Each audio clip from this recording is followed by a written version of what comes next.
What is going on, everybody? Welcome to the stream. I was going to wait. I was going to go do something else real quick and wait, but I'm like, you know what? We got to get into this.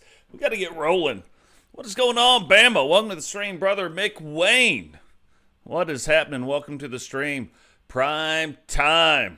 Welcome to the stream. Brooklyn Joker crushing it.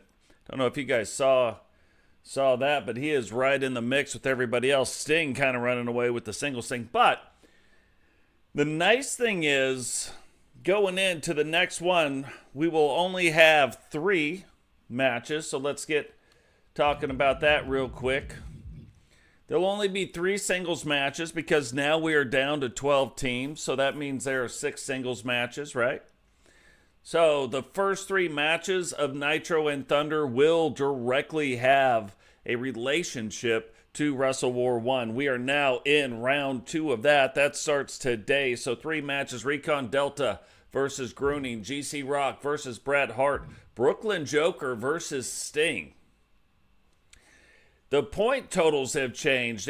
We have gone up 1 for every single thing. So now it's going to be 4 points for a win, 3 points for a submission, and 2 points for a knockout or a pin, right? So 4 for a win, 3 for a submission, 2 for a knockout or a pin going into this next round. So there is a possibility of people, catching back up to Sting.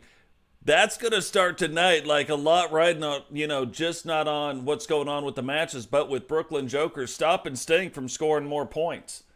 We look at some of this stuff, and it is absolutely crazy. Sting sitting right now at 23 points. Like, can you believe that? 23 individually scored points that he's got. Then you look at the next closest, Cecil Davis at 12, Hollywood Hoagland, Brooklyn Joker, and Totes McGotes at 11, and Bret Hart at 10. So chances to catch up, but right now, this is going to start with Brooklyn Joker trying to stop it. Now we also have a couple of debuts tonight. Tammy versus Phoenix for the light heavyweight championship. We have seen Repentia. She's going to go up tonight against Nikkita Walters. And then Tekryn versus Serra. So some of the women we haven't seen a whole lot of. And now the newly formed Alana Davis. It's going to be a 2-on-2 tag team elimination for the tag team title. So that should be fun. This has nothing to do with Wrestle Wars. Now, these are 2 of the factions that are in the bottom. There are also 2 spoiler teams. But this match in particular, nothing to do. This is just these 2 teams fighting. It at Wrestle Wars at the end of round 3, round 2, which is the next one. There's only 1 week now. We're round 2, round 3, round 4, and then the finale, right? We're gonna at the end of round 2, we're gonna have a survival match. And this week it's gonna be Team Dragunov versus Judgement Day. You win, you keep your faction. You win, no problem. You lose, You're still in the elimination tournament. So, and this only happens in round 1. So it's only those 4 teams that it's going to happen with. So don't get it twisted. And then last week, Sentinel made a challenge to Totes McGotes. Totes McGotes accepted. So we are going to see that here tonight for the United States Championship. That title belt also on the line. So let's go ahead and get this thing started.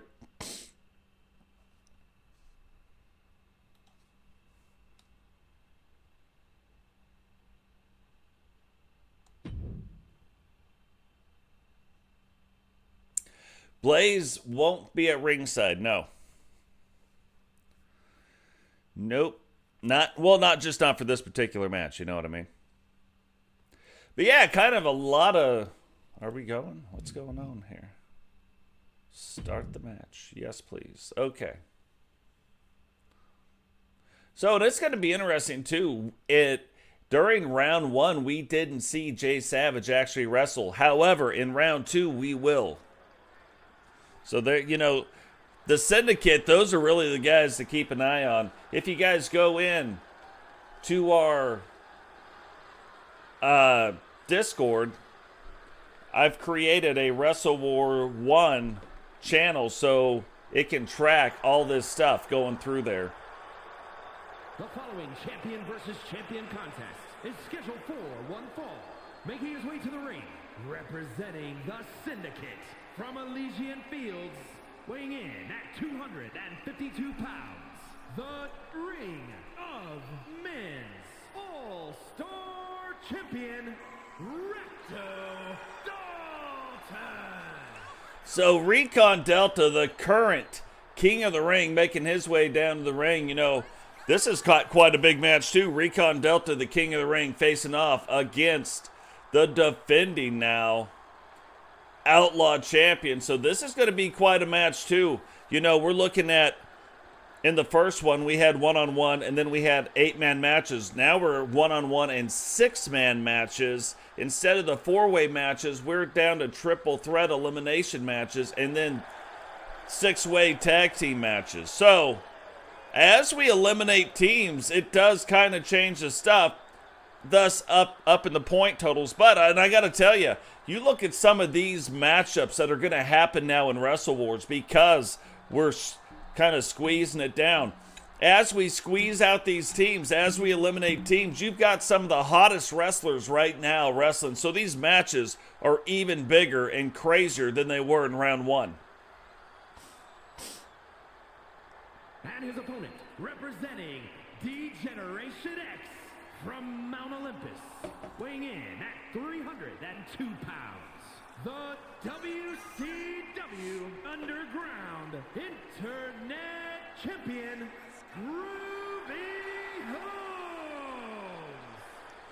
So Grunning now making his way down to the ring. Just looking right here, I'm like, you know what I forgot to do? I mean, I tell everybody, drop a like on the video, subscribe if you're new, turn on the bell notification at the same time we go live, share the video. And you know what I didn't do? I didn't share the video. So guess what I got to do right now? I got to get busy on this video sharing thing, making sure that everybody knows, hey, we're here, we're doing the thing. We need everybody to come by.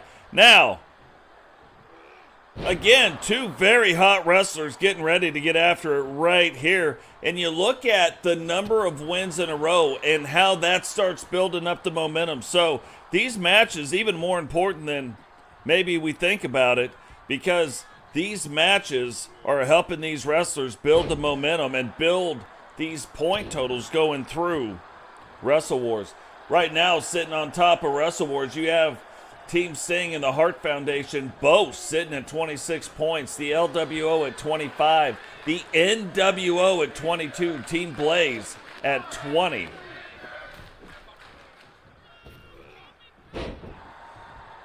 So that is a lot. That is a lot of stuff that is going on. You know what I mean? So you look all the way down to the 12th team. They only scored 8 points, but the new blood working their way based on the performance of Robert Kemp, but working their way out of the bottom there. But now they still got a lot of stuff to overcome. You know, the next 4 teams are going to be eliminated again. Only 8 teams will move in to round 3. So 4 teams will move into round 4. And then only 2 teams left to determine who the top faction is going to be. So all these points for now moving up into this, very important. When we get into, it's going to be faction versus faction, team versus team, trying to beat that other team and eliminate that other team moving forward. But as for right now, it is still very much a points-based system.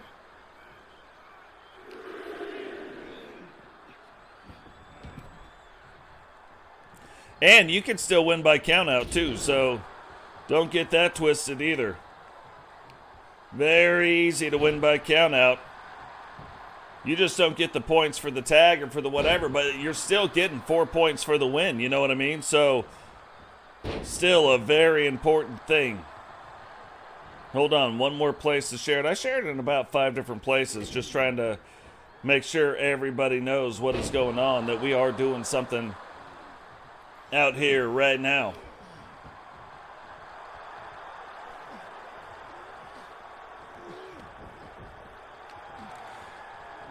And these singles matches really are the thing that helps offset. Oh, watch out. What is Grunning doing? Bringing it in. And that is a lot of weight that just got absorbed by Recon Delta. But part of the thing is, winning your singles match and then getting into the six-way match kind of helps offset it. Now losing your singles match and losing in the six-man match, and look, the eight-man match before, let's be honest, 7 people in an eight-man match are losing, right? But the people that win their singles, they help offset that, which helps offset the declining momentum versus the gaining momentum. So very important. These singles matches in these Wrestle Wars, very, very important for the wrestlers wrestling in these 6- and 8-way matches. And a 2 count already on Grunning. And remember, we know Recon Delta can end a guy's night with a quickness. Now, seeing a thing we don't normally see, Recon Delta coming off that top rope, Jay Savage watching on. And you know he's got to be approving of the King of the Ring. Now, with Cheyenne Davis and Recon Delta, we haven't seen them change their attire as of yet, but you know it's probably coming. Typically the King and Queen of the Ring changing up their attire. So something that we definitely want to keep an eye out on. And now Grunning trying to turn around the tides, trying to get Recon. Oh, look at that little choke headbutt going on there. Going right back to the neck. Maybe, you know, taking some of the blood flow out of the head, not making it a little fuzzy up there so Recon Delta can't be putting together his strategy. And now Taken, once again, taking off that turnbuckle, hits him again with a big, kind of like an avalanche type clothesline right there in the corner. Now playing it up to the crowd. Recon trying to get back up to his feet. Is he going to be able to use that pin? And there it is, out of nowhere. The Delta variant. 1, 2. And somehow Grunning kicks out of the Delta variant. Now, we know that's not the rebound Delta variant, right? That's not the one where he throws him into the ropes, which is even a little more devastating, but it is still the Delta variant. Not many wrestlers can look around the room and be like, yeah, I kicked out of one of those. Charles Robinson now seeing the thing Grunning did over there. And even though Grunning's the one that took off the turnbuckle, this is starting to backfire on him right now. Grunning setting up for it. Can he end Recon Delta's night right here? Gets him down, brings him, hits him with that DDT. That is a devastating DDT. And Grunning comes back, kicks out of the Delta variant, and comes back to win for his team. Here is your winner, Grunning.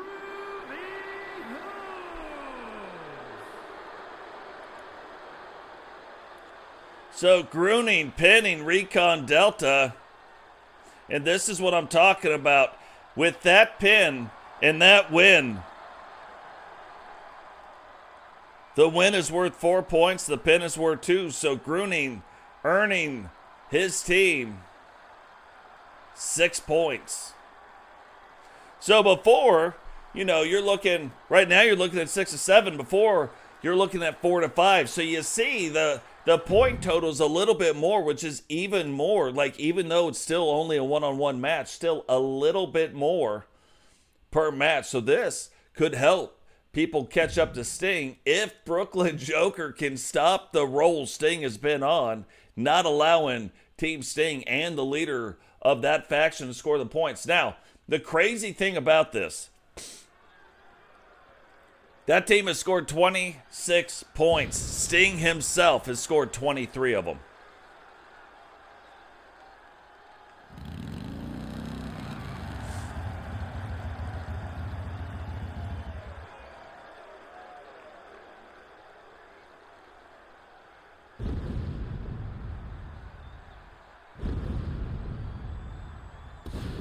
Iconic entrance for GC Rock as well.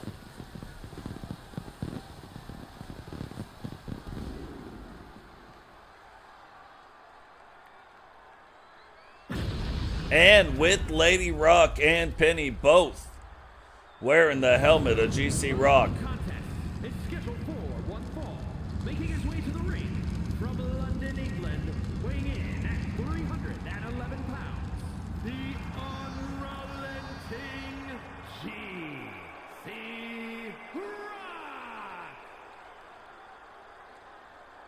So GC Rock now coming down with Penny and coming down with Lady Rock.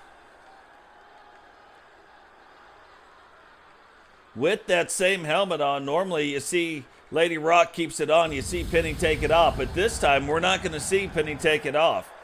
Penny is going to end up with that helmet on the entire time. And look, to be honest, that's quite intimidating. You look at those helmets, the eyes glowing in there. You're like, what is going on inside that helmet? You don't know. You got no way to know it.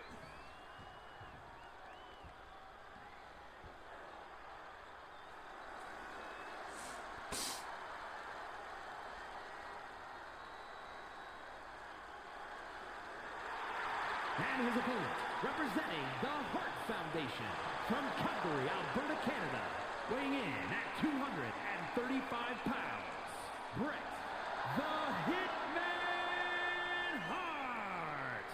So, starting to see a lot more people actually come down and escort people down to the ring. But in the first match, we didn't see Jay Savage really not playing a role in the middle of the ring, kind of staying out of it, letting Recon do his thing. And that might be an agreement that they have amongst themselves to make sure that that stuff doesn't happen. Saying, hey, I need you down at ringside, encouraging me, make sure I stick to the plan, but don't get involved in the match. That might be part of what it is. Who knows? Don't know what is going on in the Syndicate, but the Syndicate has been moving the chess pieces around and playing a very smart game. So just something we want to keep an eye on. What is going on? Akash Gaming, welcome to the stream, brother. What is going on, Temple? Welcome to the stream. Your fiance will be debuting tonight.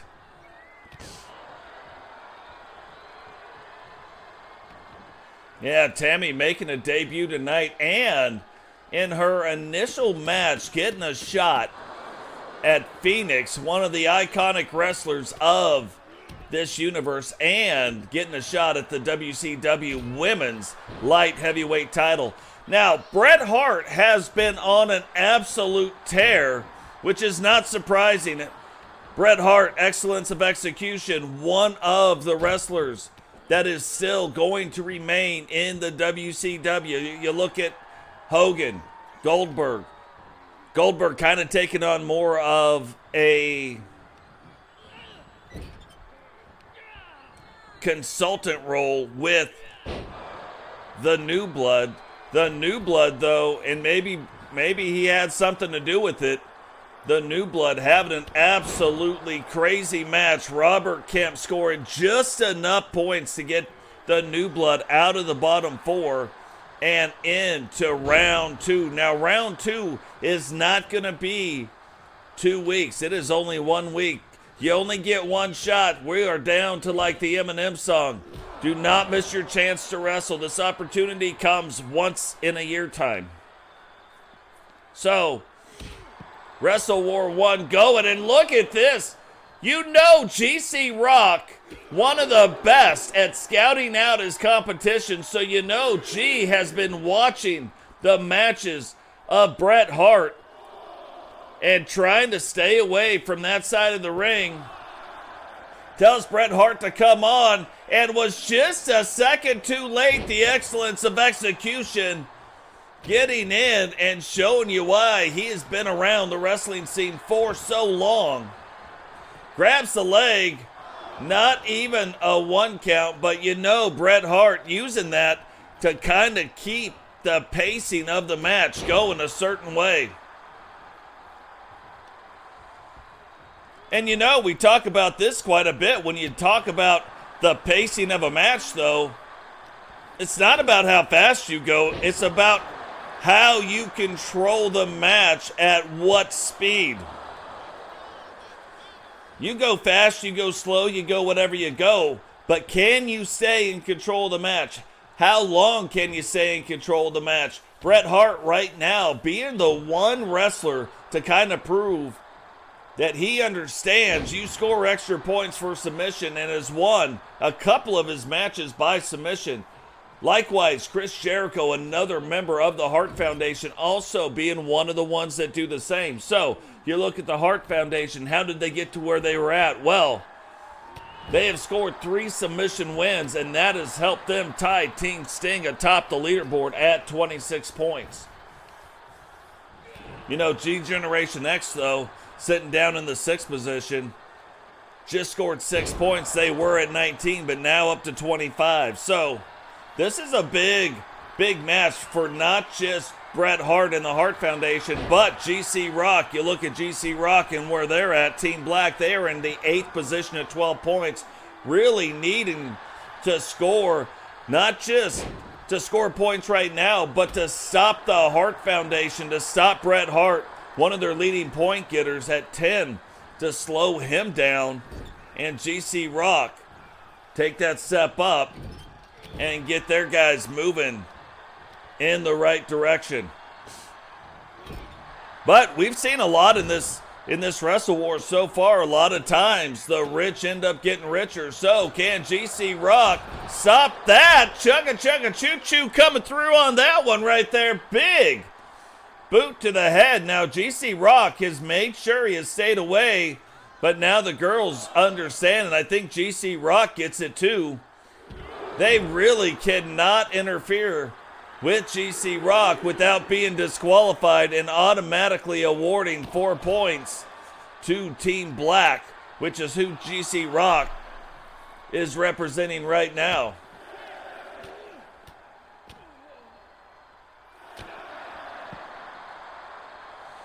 Count already up to 7. GC Rock realizing, and it's not that you can't win, but if you win by DQ, that might be the only way you can get it done.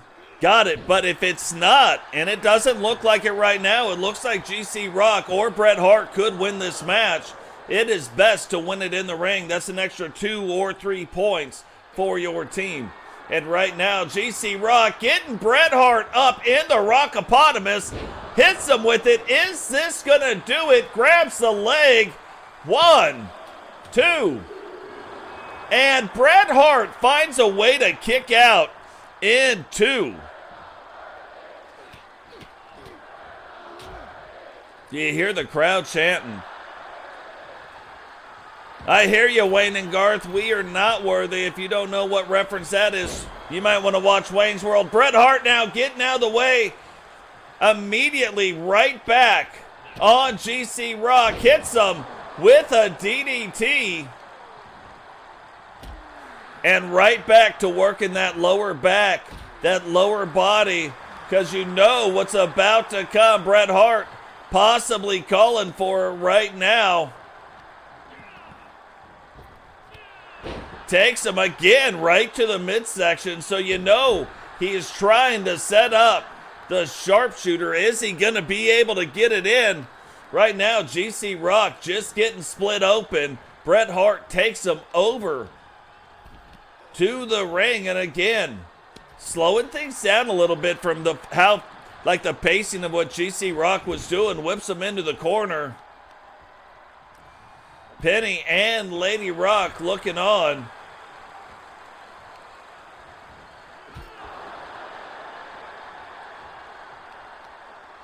But now attacking the arm and shoulder, and maybe that is because that is not helping as far as the sharpshooter goes, but what it is helping out is GC Rock maybe not being able to get Bret Hart up. Oh, big clothesline was coming in. GC Rock, even though he is taller by about 5 inches, able to duck under the clothesline of Bret Hart. Now back in control. Bret Hart trying to get to his feet. What is going on, JP? Welcome to the stream, brother.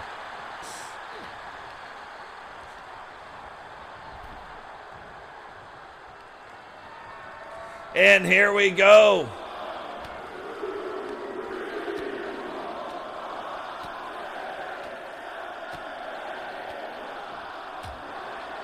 And you can see how that chest area getting a lot more red. Even across the back area where that rope was hitting, you can see the bruising on the back. And uh-oh, Skedios, here we go. That usually is one of the preludes to his finisher. GC Rock really having two finishers. He's got the Pebble Buster and he has got the Rockopotamus. Now getting back in the ring. Maybe willing at this point, after taking all that stuff from Bret Hart, maybe willing to take a count out, but telling him to get back in the ring. He gets in the ring and immediately we have seen him win exactly like this. Can GC Rock? It looks like he's right there, but I don't think he realized it and ends up tapping out. Here is your winner, Bret the Hitman Hart. And Bret Hart taps out GC Rock to score his team 7 points. And see, that's what I mean. They may not have won as many things. They may not have pinned as many people. They may not have done a lot of things, right? But the thing that they are doing between him and Chris Jericho having the walls of Jericho, Chris Benoit having the crippler crossface, the thing that they are doing is using the submissions to gain extra points for their team, and it is working out. It is working out very well. But now, Brooklyn Joker getting the opportunity to take on one of the biggest icons ever in wrestling. Matter of fact, known as the Icon, even known for a time as the Franchise, but then that kind of got muddled with another guy, so really got back to the Icon. But the Icon is Sting.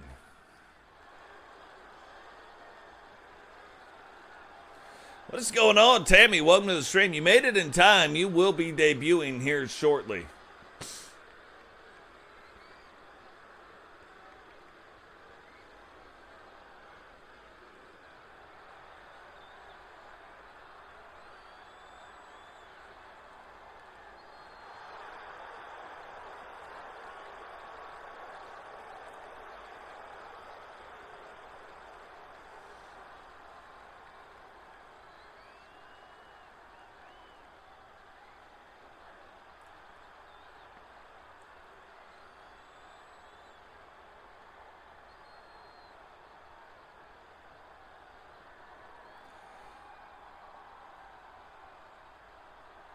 Now, it's pretty funny, but you've got Sting in this match, the #1 point getter at 23, and Brooklyn Joker tied with Hogan and Totes at the #3 position with 11. The contest is scheduled for one fall, making his way to the ring, representing the Madness from Brooklyn, New York, weighing in at 285 pounds, one half of the WCW Extreme Tag Team Champions, Brooks Lane, the Punisher.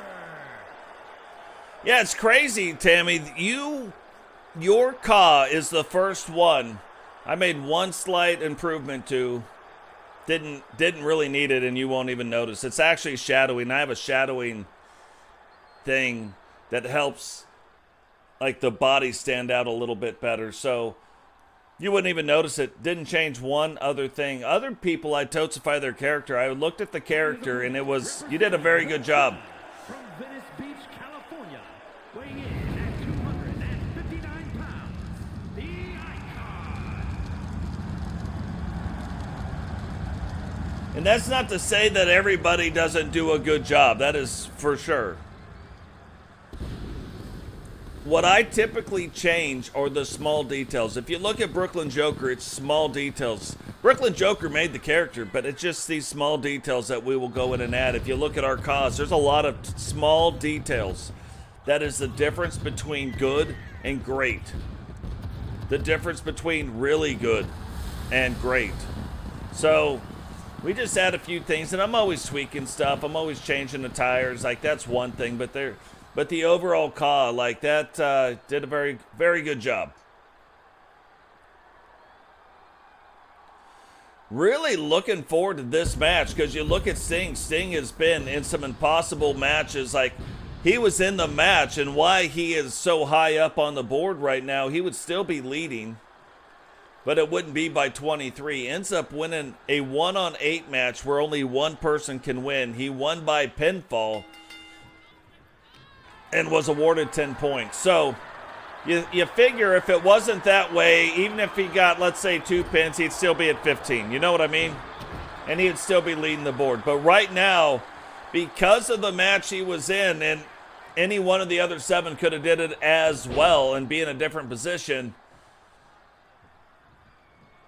he is leading by 23. But Brooklyn Joker right here has the opportunity to stop Sting from scoring any points in this match. And if he pins him, that is 6 points. He's sitting at 11. That puts him at 17. So Sting at 23. Brooklyn Joker would then move in to the second position. If Brooklyn Joker fails and Sting wins, if Sting can win by a submission, which he has got the Scorpion Death lock, so if he can win by submission, he'll be sitting at 30 points. That, like, it's going to be hard to catch him. You know what I mean? So definitely very important match. But this is going to be the last match tonight that has direct implications on round 2 in Wrestle Wars.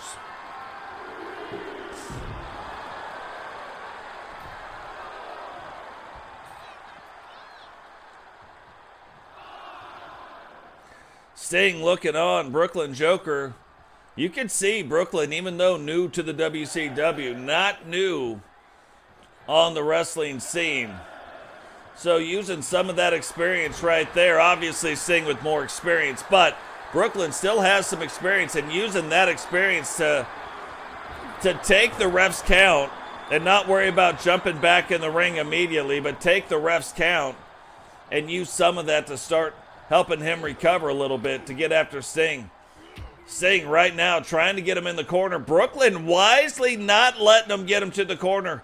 If Sting gets him in the corner, that could be the beginning of the end, because you're looking at the Scorpion Deathlock or the Scorpion Splash or the Stinger Splash. I'll get it right eventually. Give me a second.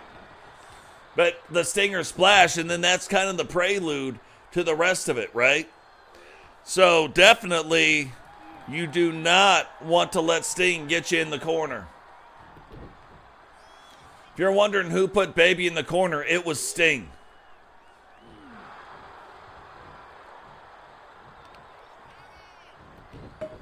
Joker, though, attacking the lower part of the body, and that isn't because Joker's finishing move has anything to do with the lower part of the body, but more because Sting's submission move has to do with his lower part of the body. So if he can weaken that up, and if Sting tries to apply it, that gives Brooklyn Joker a better chance to get out of it. But look, I told you, you don't want to be in the corner, and here it comes. Stinger setting up for it. Hits him another time and just adds another layer. You can see Sting right now bleeding, face pain, a little broke up, and here we go. Did he loosen up the bottom of Sting's legs? Did he weaken Sting's legs enough to be able to kick out of this? And he does. Sting kind of realizing that he's in a bad spot. So lets Brooklyn Joker out, and that's the experience of Sting right there, making sure that he stays in control, not letting Brooklyn Joker fight out of it, and then him lose the momentum in the match that he's got right now. Brooklyn, though, trying to get it back around, and Rot-Row.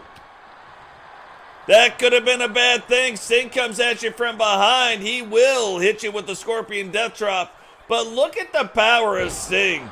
Sting able to pick up Brooklyn Joker, now grabbing, rolling up the leg.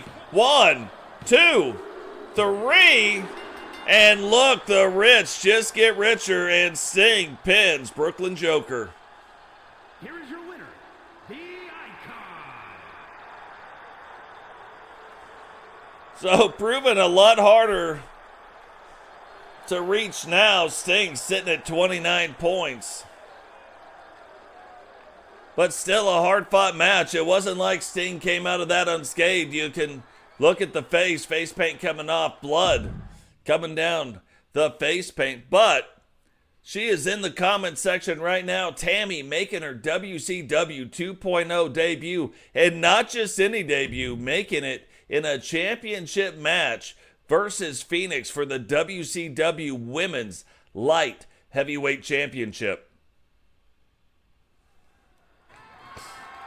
The following contest is scheduled for one fall and is for the WCW Light Heavyweight Championship.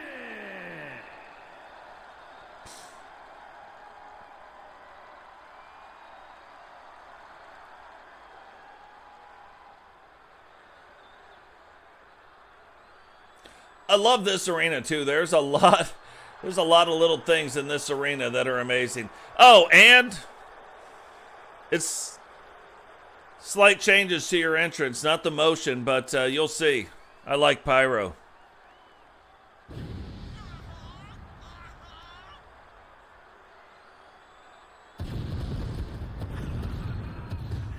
You can't be a WCW and not have pyro.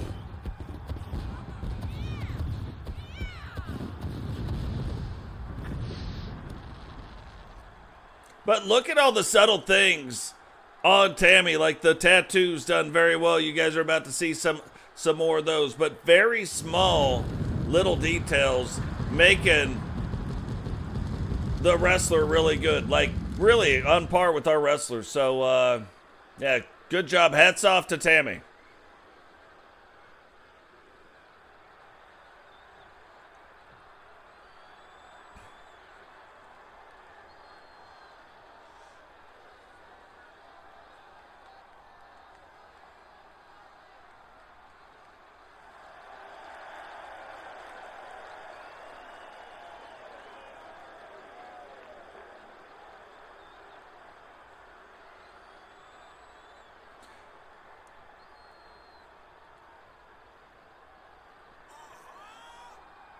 Phoenix, as of late, being on a major role defending the Light Heavyweight Championship a record number of times.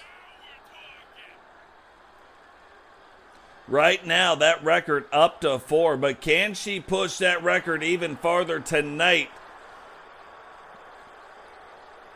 against Tammy?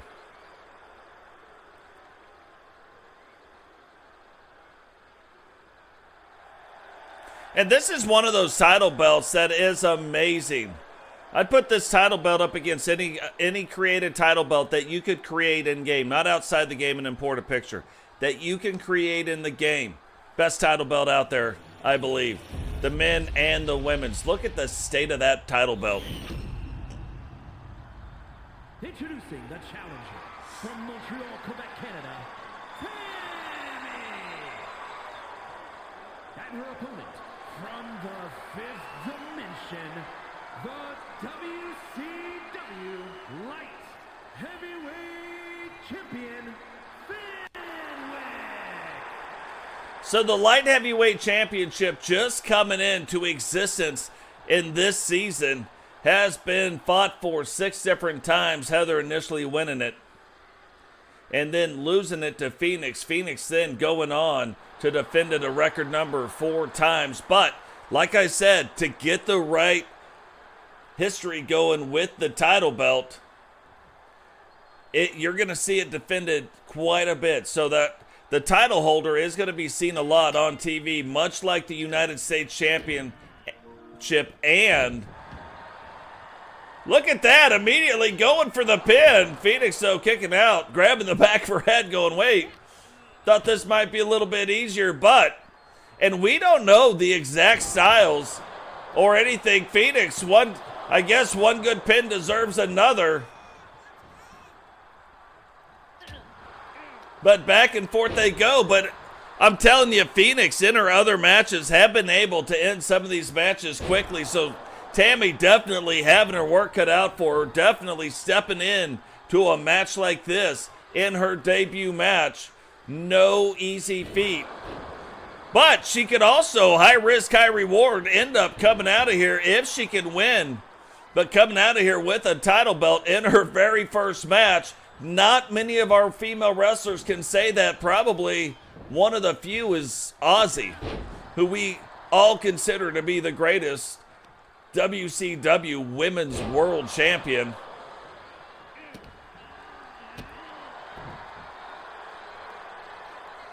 But back and forth this match goes. So really, these women are going to have to look and find the crack in the armor, find the little chink in the armor, and then try to exploit that. If they can keep watching, like right there, and look at this, Serra taking advantage of the missed grab by Phoenix. Is this what she needs to get done? Kicks her over the top, wasted no time, goes through Hurricane Rana right to the outside, and now taking the fight to the outside. We talk about this quite a bit. And listen to that crowd. A crowd is approving, but if you watch this,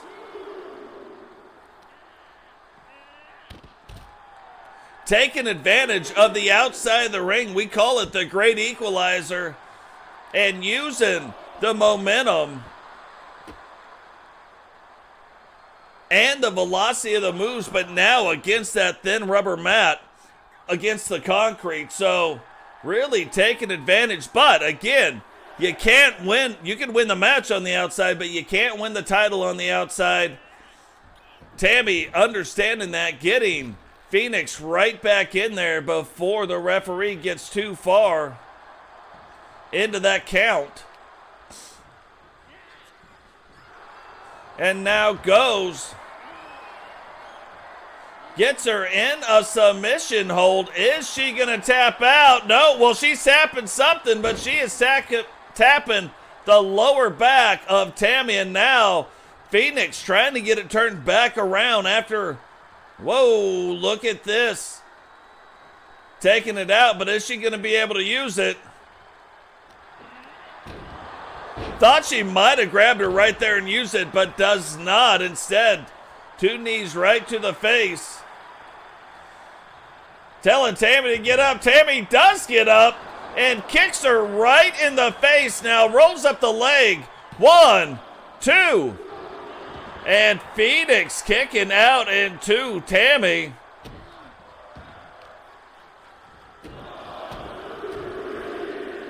You can see the frustration on her face. Phoenix taking off that belt buckle. Charles Robinson now seeing it though.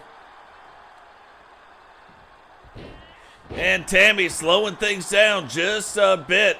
And remember, slowing down isn't that big of a deal as long as you can remain in control. And Rotro Skedios, here we go. Trying to show her that, hey, I'm here for real, and you are going to respect me. 1, 2, 3, and we have a brand new light women's heavyweight champion. Here is your winner, and new WCW Light Heavyweight Champion, Tammy winning in her debut match the light heavyweight title. So quite the debut, the twist of Tammy. There we go. And we haven't seen anybody put that move on anybody. So that is a good deal right there.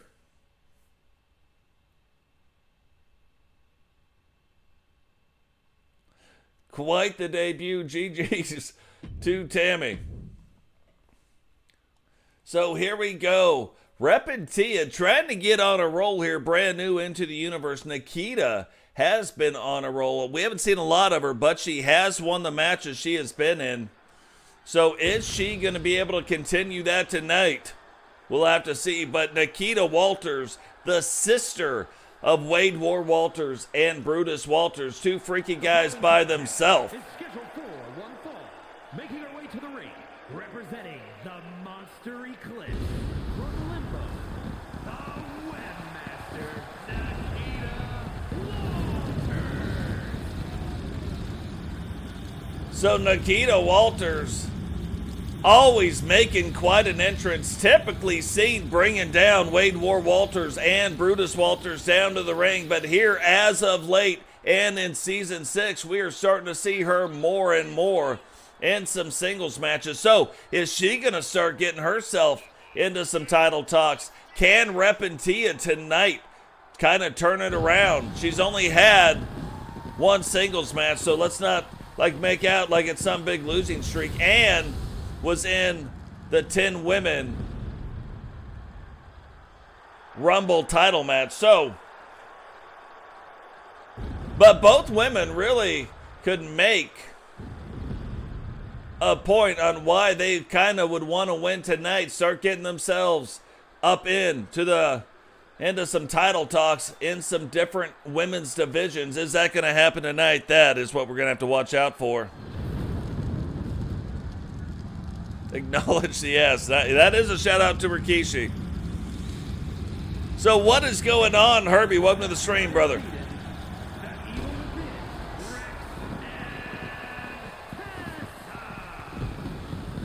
So Repentia making her way down to the ring, and later another wrestler that she is kind of turned on to our universe mode, Serra, will be making her debut as well.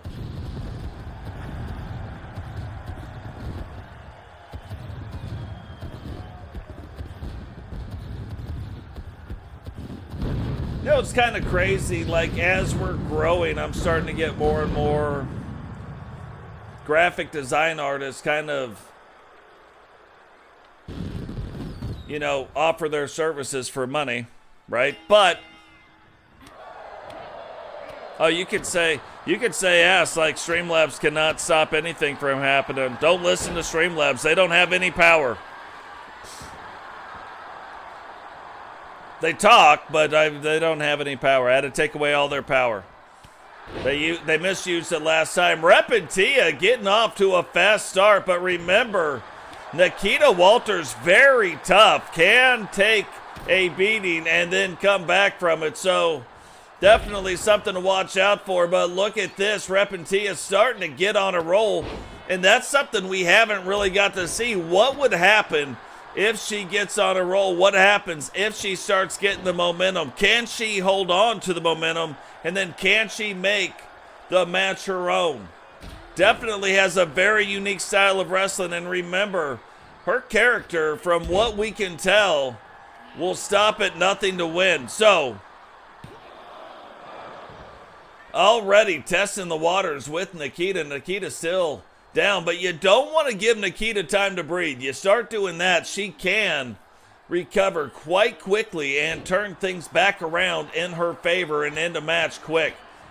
That's not really in the style of Repentia. Repentia is more like she wants to get after you, keep it going, keep the pace steady, get the moves in, and do the thing. Nikkita, that's not so much her thing. She'll take a beating, and then she'll get a few things, kind of a few moves in, and end your night. A lot more like, don't be fooled by her size. A lot of power going in behind what Nikkita does.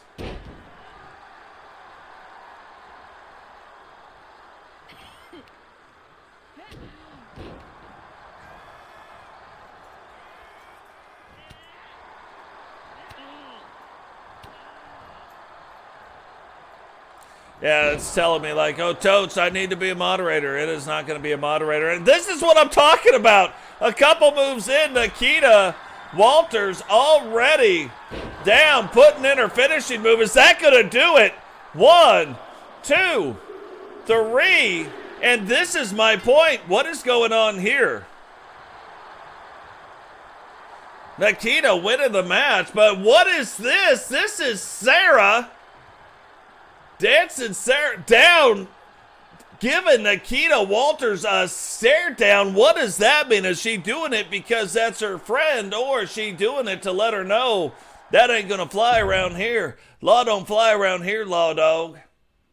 Definitely something that we need to keep an eye on moving forward. But look, to reverse it back around immediately in the very next match, Serra now making her debut, but Serra making it known, and could be making it known, that maybe there's a tag team in the future of Repentia and Serra, something we're definitely going to have to keep doing. That's what he said. Temple told me, he goes, yeah, he made one Streamlad. Made the Streamlad ones. That's pretty funny. It's scheduled for one fall. Making her way to the ring,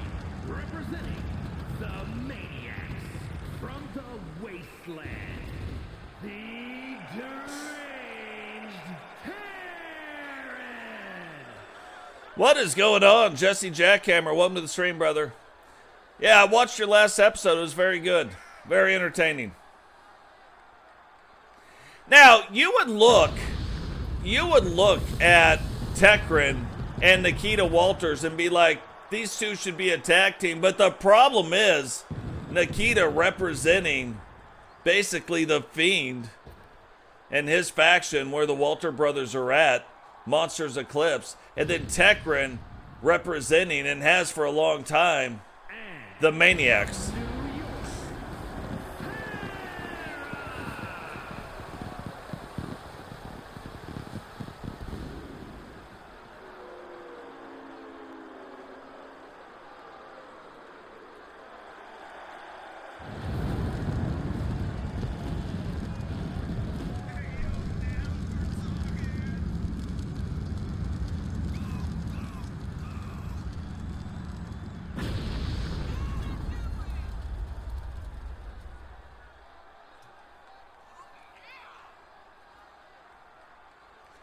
So look at this, Dancing Serra making her way down to the ring right now.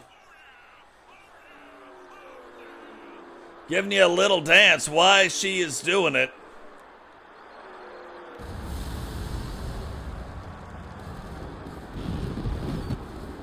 Now, here's the thing that we don't exactly know her style, but we are about to see that style right now and see, does it line up? Because again, we don't know. Did she come down to get in the face of Nikkita Walters, or did she get down in defense of her friend? Something we're going to have to keep an eye on. But how is she going to do in her debut match?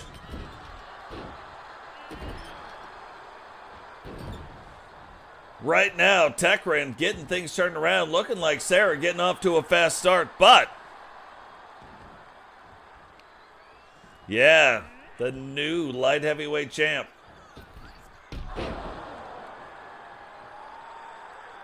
And it's funny too, if you guys don't know, title belts in our universe give your character a boost. There are certain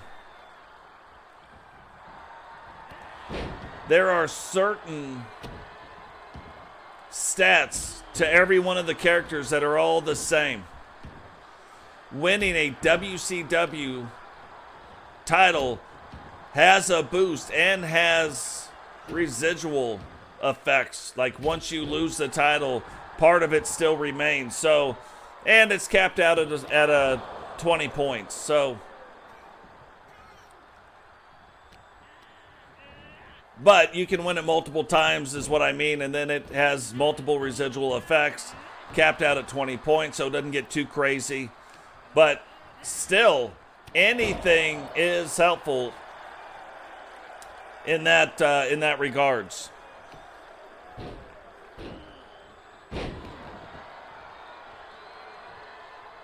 Yeah, you were the first or second. Ozzy might have been the first. But yeah, not many women, so that is a great accomplishment right now.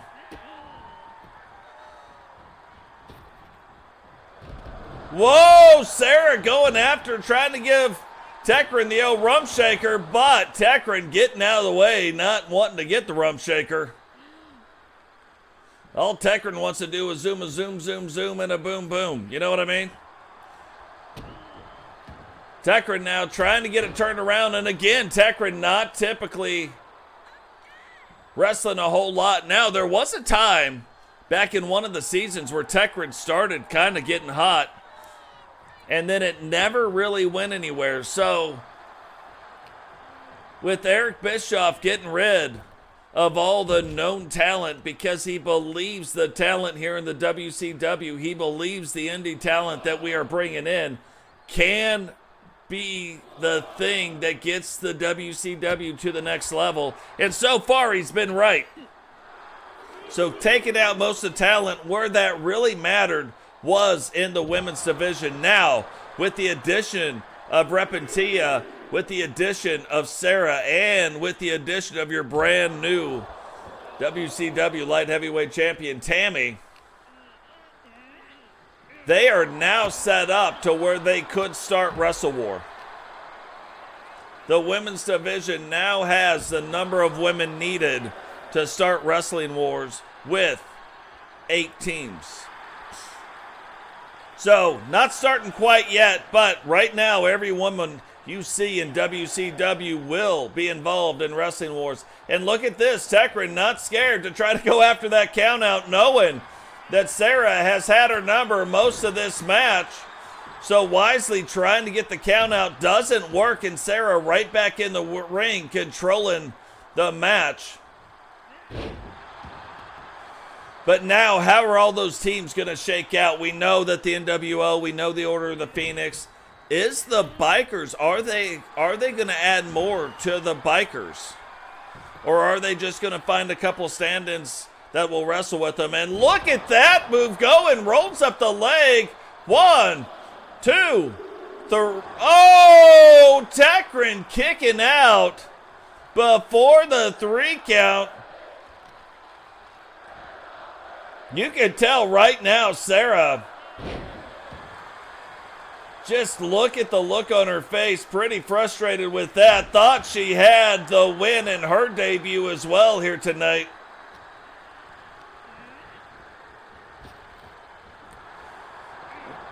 Oh, Tekryn coming back. That's Tekryn's finisher. So Tekryn steps back from the roundhouse kick and ends up stealing a win, and this is why she is in the Maniacs. Absolutely brutally tough. Here is your winner, the Deranged Tekryn.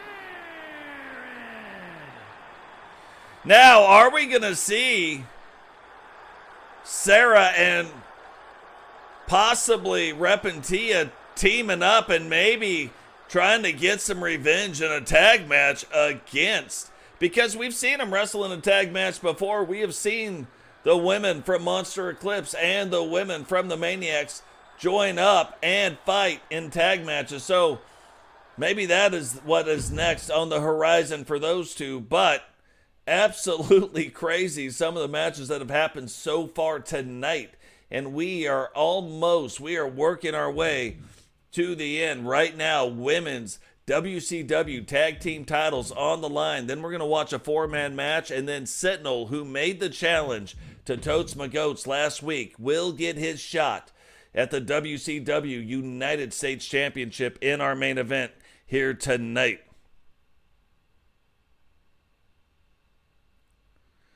Well, the thing is, we already have a women's version of the NWO, and they are the longest between the male and female faction. They are the longest reigning faction in our universe. They have been with us for all 6 seasons. So that would be a tough one. But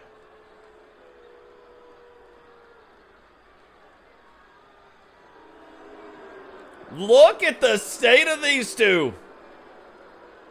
The faces of fear indeed, making their way down to the ring for the very first time, forming a tag team. We've saw the two of these ladies wrestle to prove their worth to each other, and then immediately after the match, they formed the tag team, and now here they are tonight trying to go after the WCW Women's Tag Team titles. Now, I could see the 3 of them possibly joining the Bikers with Witcher. I could see the 3 of them maybe going in and joining the NWO or the D-Generation X 2.0.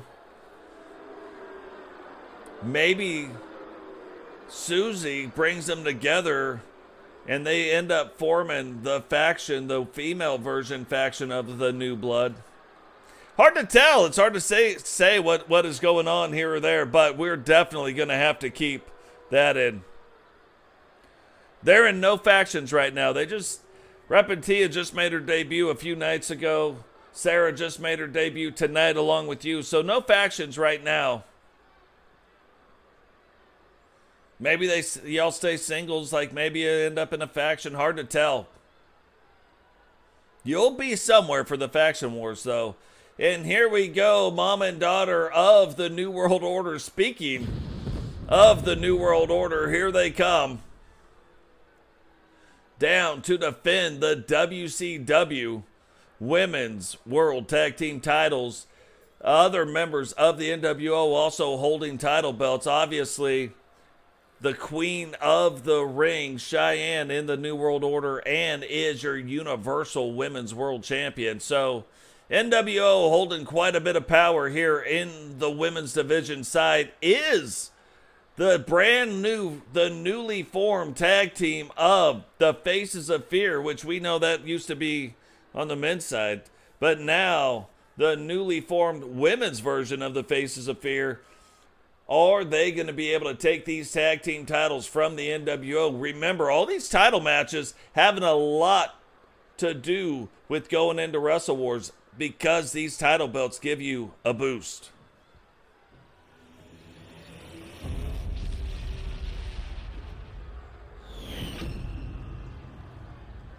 The following contest is an elimination match and is for the WCW Women's World Tag Team Championship. Introducing the challengers, the Faces of Fear, and their opponents, the WCW Women's World Tag Team Champions, the NWO.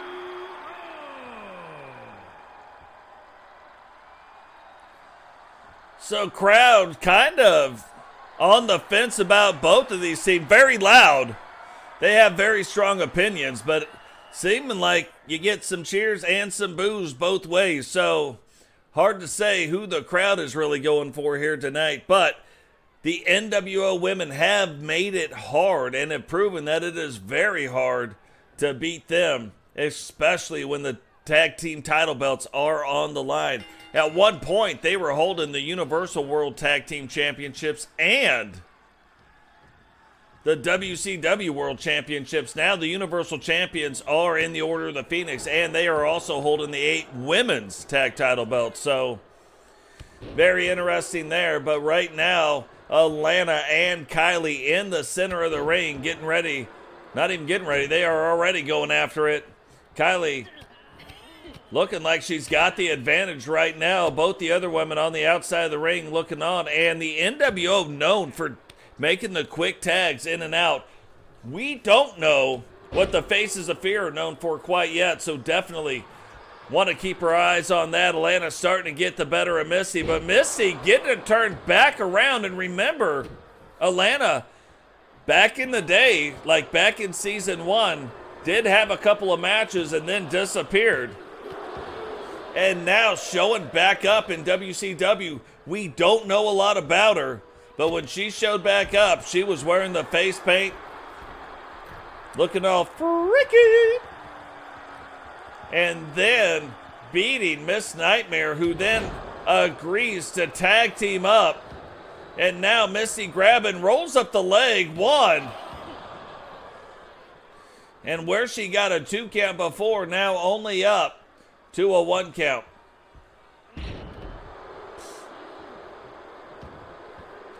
And again, we see it already. Alana not tagging in or out, and the NWO tagging in and out quickly. They will get some of their moves in, do a few of the things, not even break a sweat, and then bring in their other partners. So I have seriously considered the Wolfpack. We'll have to see. We'll have to see where it all takes us. That's not a bad idea.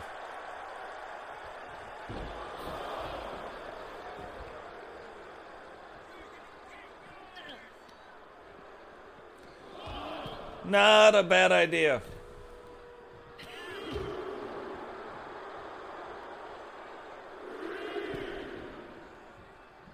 And right now it's looking like, maybe with the little guidance, they step up and they start winning matches, you know what I mean? So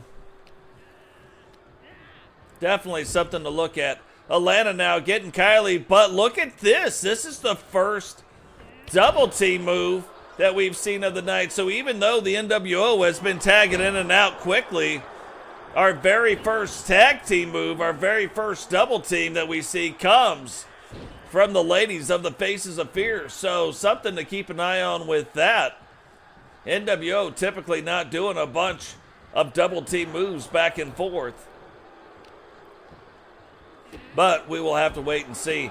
Now, you look, Kylee Watson, a WCW World Champion. Misti Watson, a former WWE World Champion.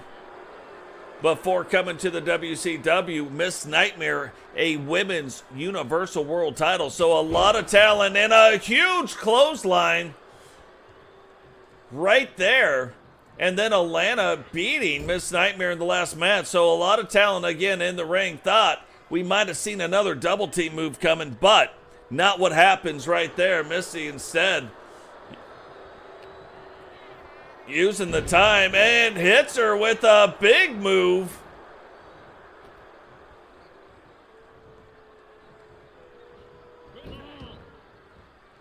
But her getting in the emergency tag, Alana doesn't see her jump over. And Misti staying in control. Staying in control of this match. And look at some of these moves. Some of these moves we have not seen or seen in a minute. Misti now getting a 2 count. Alana getting back to her feet and faster probably than Misti was prepared for. Puts her into the ropes. Gets her partner tagged back in. Don't think Alana was done having a breather, but, you know, that is kind of a veteran move right there.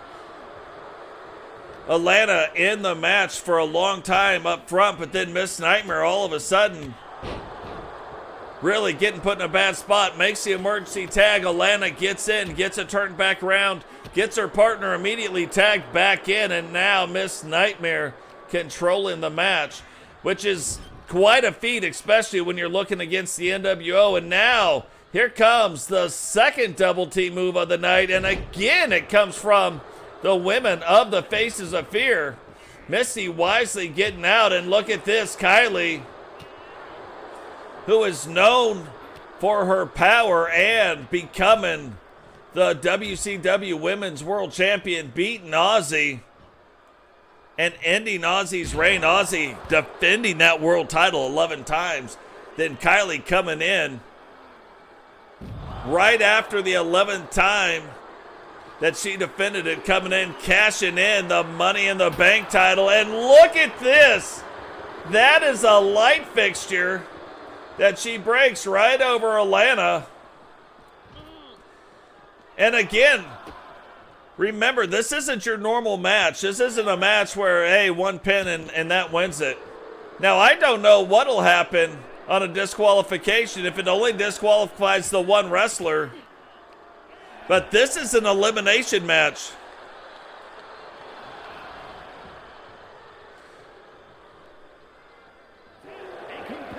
And so, Kylee has been eliminated. Misti now comes in. We might be looking at brand new tag team titles. Kylee cannot believe the mistake she just made, but if Misti and the NWO are going to hold on to the tag team titles, she will now have to beat both women.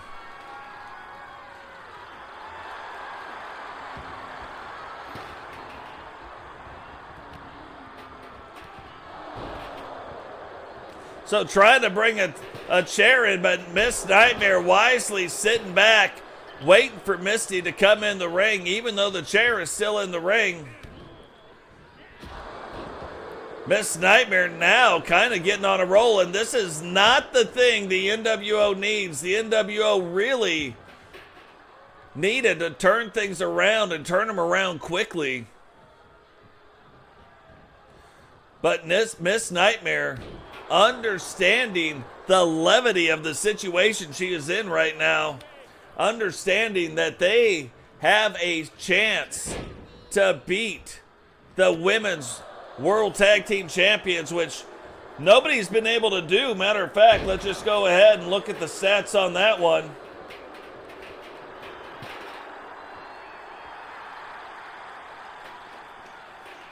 Since episode 21. Misti blocking the way, but I think Alana getting past her. Misti, look at that serious veteran move right there, letting Alana use her own energy to get back up. Misti waiting for her, trying to get things turned back around, and look at that move right on top of the chair, rolls up the leg. Not even a 1 count, but is that going to set up Bret's redemption? And it does. Misti having a shot right here if she can get it in. And she cannot. Look at this. Alana blocked it, and so Misti goes into an armbar instead. Trying to get that hammer wrist lock over the top.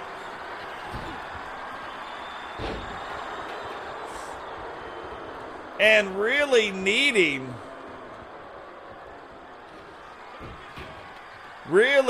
to get that in. Instead, grabs a kendo stick.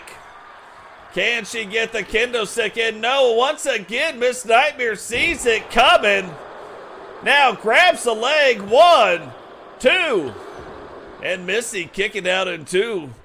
Miss Nightmare's like, oh my God, we're so close. You can just see it on her face, so close. And now using the very kendo stick that Misti brought into the ring.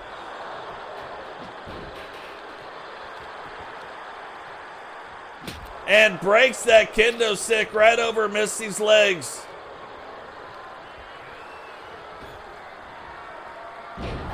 And that is the bone collector. It could be all over but the crying. 2. And Misti somehow finds a way to kick out of the bone collector.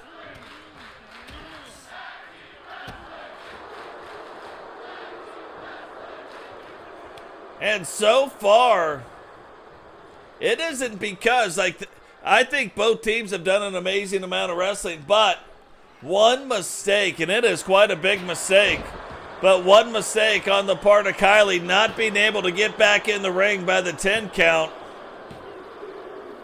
And it was just too much. That last chair shot, just too much. But in their debut match as a tag team, WCW Women's World Tag Team Champions, the Faces of Fear. the Faces of Fear able to come away with a tag team win in their very first match as a tag team. Just last week decided to form the tag team, had a match against each other, and now proven to pay off because they are sitting as your brand new WCW Women's World Tag Team Champions.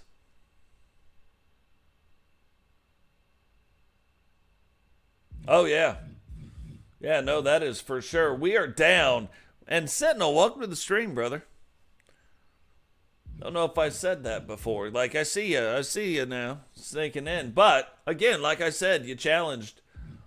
You are here. Now, this will be the type of match that will happen to determine if the four bottom factions will continue to go on and have the opportunity to be a faction. Now, again, only 2 of them are factions. 2 of them were really spoiler teams. But spoiler teams, you would think, could turn into a faction.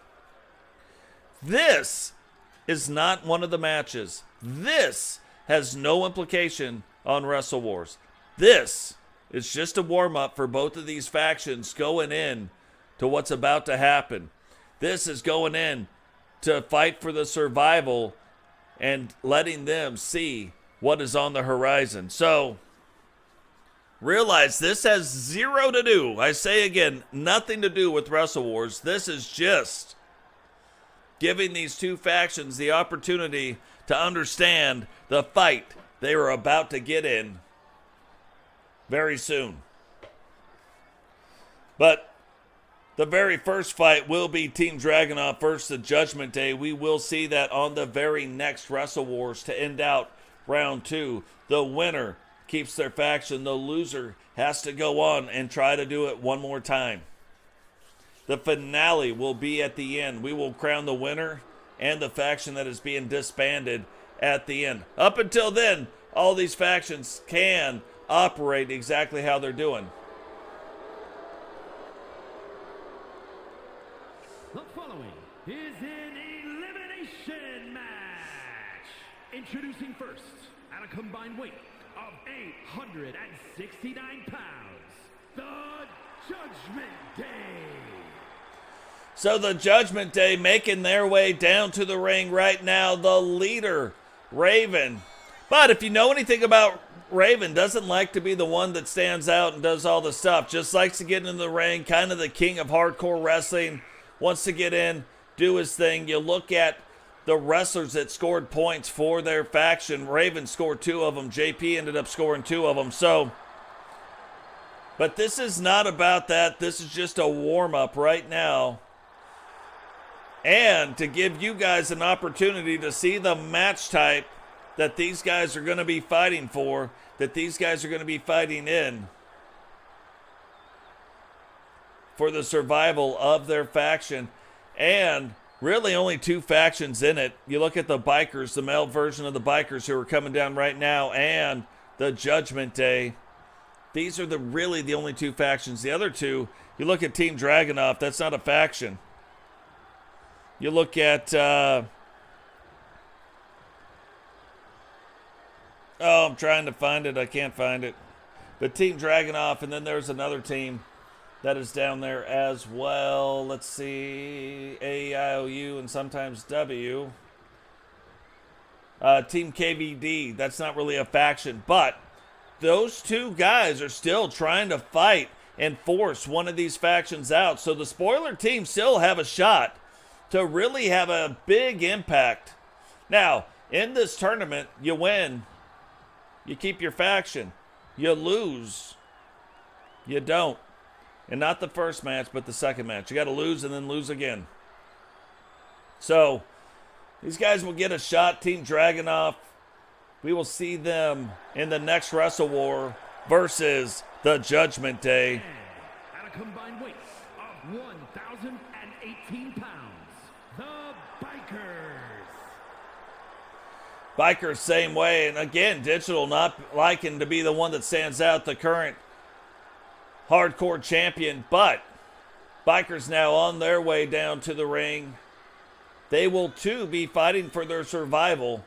But this is just a warm-up match to see what the match type is going to be like, what they're going to be up against. And remember, in a 4-on-4 or a 3-on-3 elimination match, knockouts are on.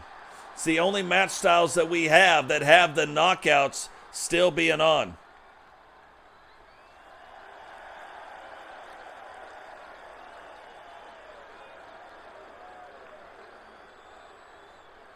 So, while we got a chance, guys, remember, drop a like on the video, subscribe if you're new, turn on the bell notification so don't miss any time we go live, share the video. Another way to get involved in our community is join the Discord. We got the Discord right there in the chat. So definitely join the Discord, get involved in that. We keep a lot of the records and a lot of the stuff, and I send out when we're streaming and what we're doing and some different things. It's also a place to interact with the community inside there. If you guys want to become a member, you've already subscribed to the channel, you're already very interactive in the chat, but you want to support the channel even more, you don't have to, but you want to. We have 3 different membership levels. We call it the Bark Squad. For $4.99, $6.99, or $9.99 or $10.99, can't remember. But you can support the channel. That's a monthly fee. But yeah, and we appreciate that. That is we're gonna use that stuff for our giveaways. So definitely something to check out there. But here we go, Grady now getting Digital Dogs tagged in. Jake Plague and Digital Dogs going after it. We have seen the change in Digital Dogs, and Digital Dogs bringing them over right now and saying, hey, here's your guy.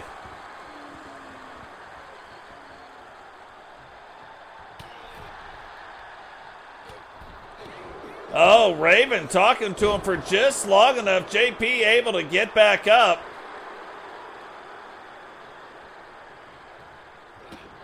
It's funny. There's a JP and a JP. Jake Plague. But Jake Plague in the ring right now. Able to get back up. Digital getting that turned back around. And now getting back over and tagging Grady back in. JP getting in the ring. And we know that there was some turmoil for a little while. No longer, but there was some turmoil between JP and Digital. Those two squashed the beef they had. Remember, JP used to be in the Bikers, but once he left, that kind of opened the door, and Digital goes out, recruits the like of Kedry, the likes of Grady and Herbie, so them growing. Then JP goes and joins the Bikers, which at the time had Billy Kidman. Then Billy Kidman retires. Robbo gets kicked out of the Horsemen, and then Robbo ends up joining the Judgment Day. Alexa, shut your mouth.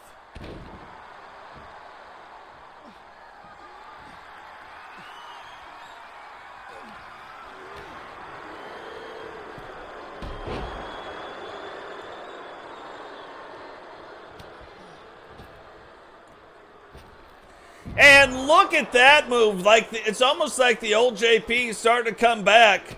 Starting to get back in his groove, JP, and it might have been because a little bit of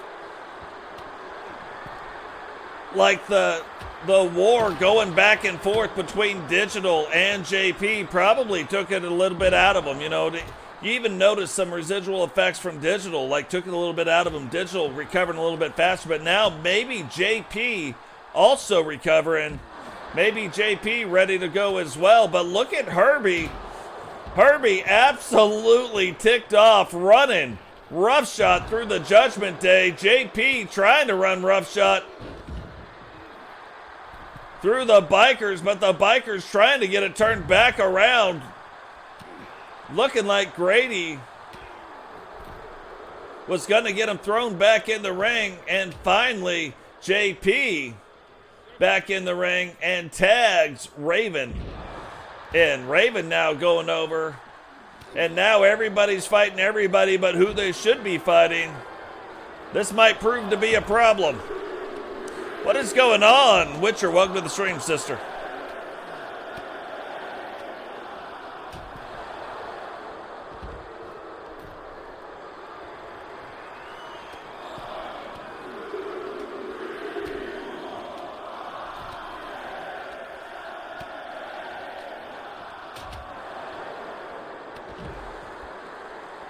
And Herbie, it looked like Herbie was taking a little bit of time, like he'd been fighting three guys, obviously, and he's been doing it for a while. Looking like he was taking a little bit of time to recover. Grady taking one for the team right there, but then he goes over and tries to get in the way, but that is the finisher of Raven. Now Rock grabs the leg, but Grady there to break that up.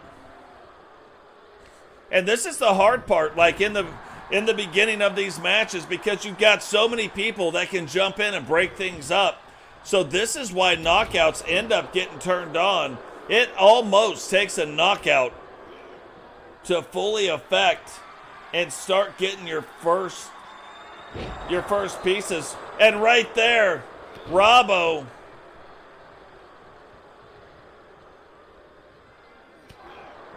thought he might have knocked him out, but I think Herbie somehow, even though he's taken now two finishing moves, took the finisher from Raven, took the finisher from Robbo, but somehow still on his feet. Referee probably can't even believe it. And look at that.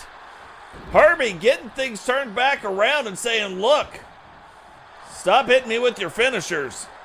What is going on, Agent Destin? Welcome to the stream, brother.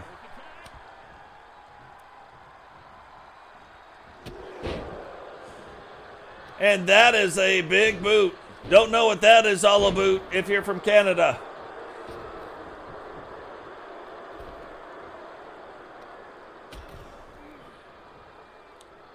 And Robbo going after it. Grady going after something else, however. Grady getting the bat of Totes McGotes. And I didn't know if Robbo saw him, and he saw him, but he didn't see him in time. Now Grady using that baseball bat against different body parts of Robbo, to include the old scunion.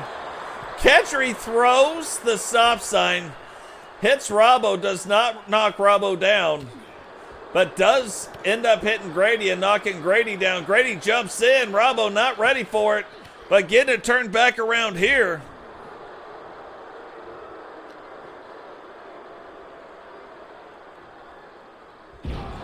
For sure, yeah, and I was checking on Sawyer as well. I didn't see him in the thing, so still unable to download Sawyer. Robbo now throws Grady into the corner. Thought we might have seen some double team action here, but you guys can see just how brutal this match can be.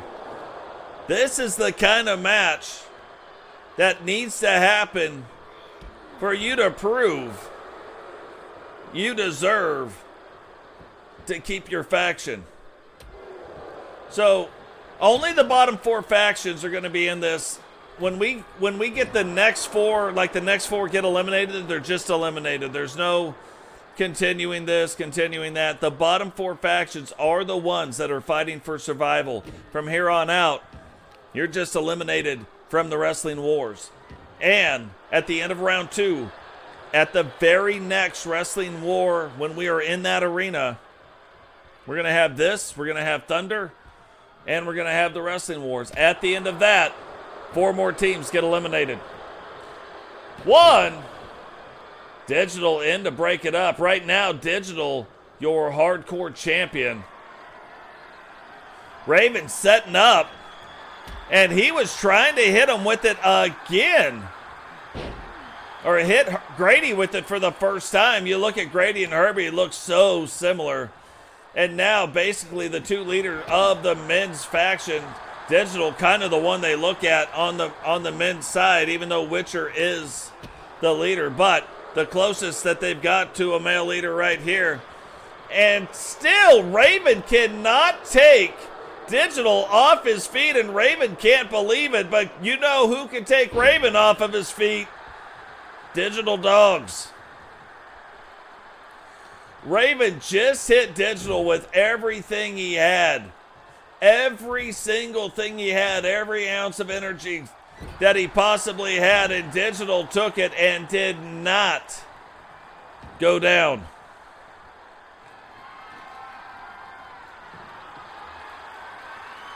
Oh, here we go.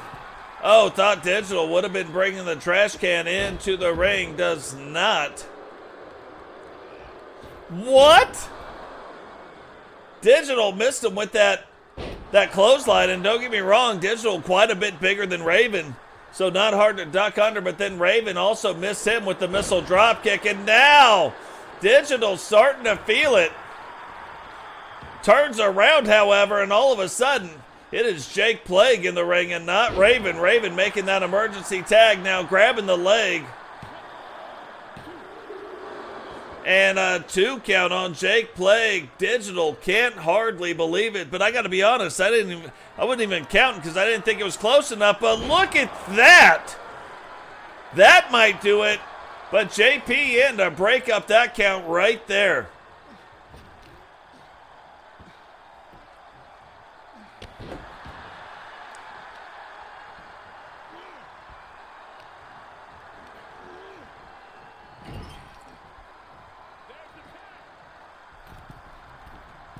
It'll be possible, not the same people joining the factions though, but it'll be possible for people to join other factions. It just will never be the bikers again. Now, understand this.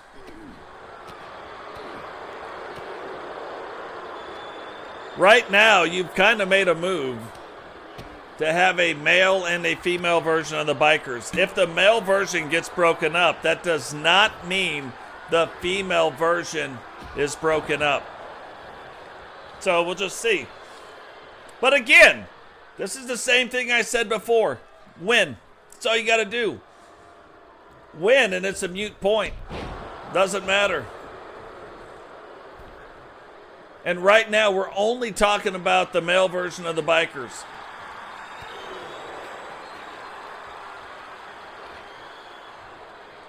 And this match has nothing to do with it. This is just practice.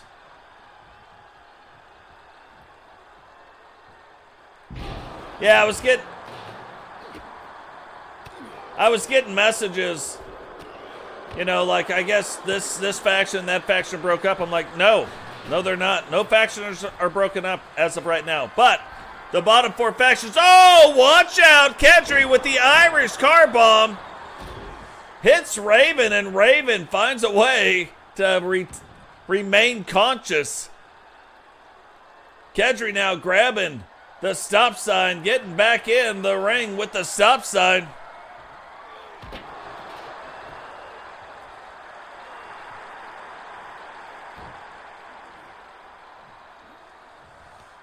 And don't get me wrong, like, I don't mean this match doesn't matter. It just doesn't matter as far as being broke up or not broken up. But it will help the wrestlers that win this match. It helps give them momentum, so it absolutely matters. You want to win this match, but this is just the practice version. And the neat thing about this, 4 people aren't going to get helped by this, and 4 people are, so that's quite a bit. Oh, look at this. Raven getting turned back around. Kedry at the time, I would have to say, was the freshest wrestler, but now I think it's Robbo. I don't think Robbo's made it into this match as of yet. Kedry now, though, getting that turned back around. Thought he might.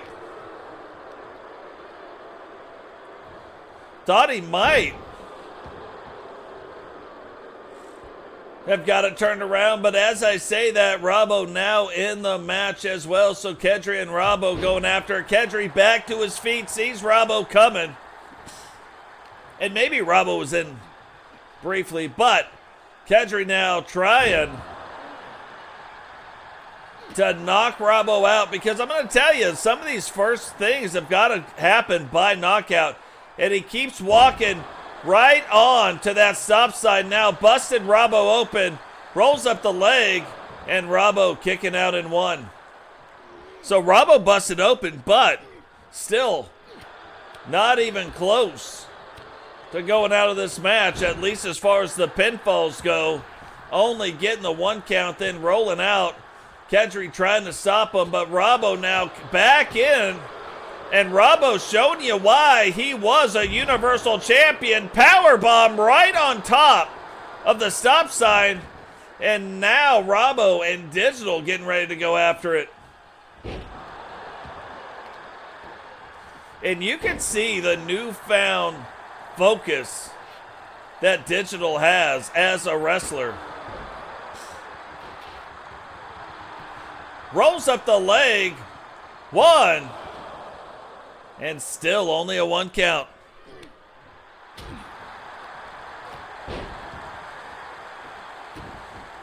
So the good news is, though, Destin, about the New Blood are in no danger of breaking up. None. Even if they get disqualified, like even if they're out, they're in no danger of breaking up anymore. It's only the bottom 4 factions.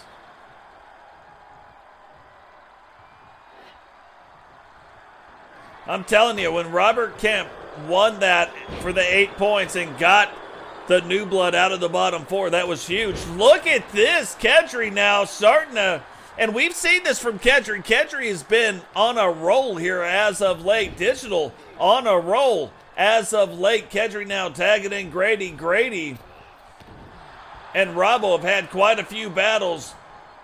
Can one of them end the other one's night right here? Rolls up the leg. 1, 2. And Robbo able to kick out in 2. And look at Grady, just kind of dejected with that one. Thought it was right there, like right in his grasp. Now, the bikers working very well together, getting them quick tags in and out. Can Digital maybe going back for the stop sign, changing his mind now that he sees Robbo getting back up to his feet. And tries the big clothesline, but instead Robbo turns the clothesline around on Digital.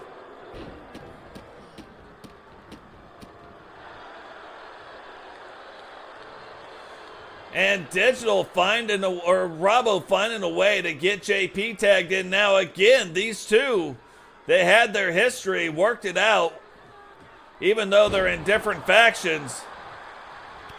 But these two, no strangers to fighting each other. And Digital, a big fan of delivering the Judgment Day right back into the ring. But look at this, JP turning it around, and now double team incoming, and this is what you're going to want to do. JP picking him up. Raven now, big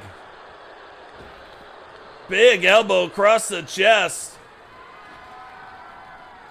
And I don't think Digital realizes Raven's the legal man. Oh, catches it in time, though. I think the other bikers were kind of telling him, like, hey, it's Raven. But can Digital, I was going to say, can he end tonight? But no. Digital getting Kedry tagged back in. Raven getting back up to his feet. And Raven immediately went into fight or flight mode and went into fight. And look at that. What a crazy clothesline. Now getting JP tagged back in. Kedry, though, working on it right here. And again, realize this is going to be the style of match that you are going to have to win. So this match challenges you to your very core. You got to win it.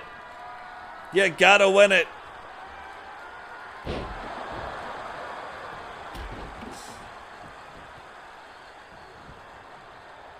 Raven breaking it up. Kedry delivering some right hands, and now talking to JP, telling him what the price of tea in China is. I don't think JP really cares about how much tea costs in China.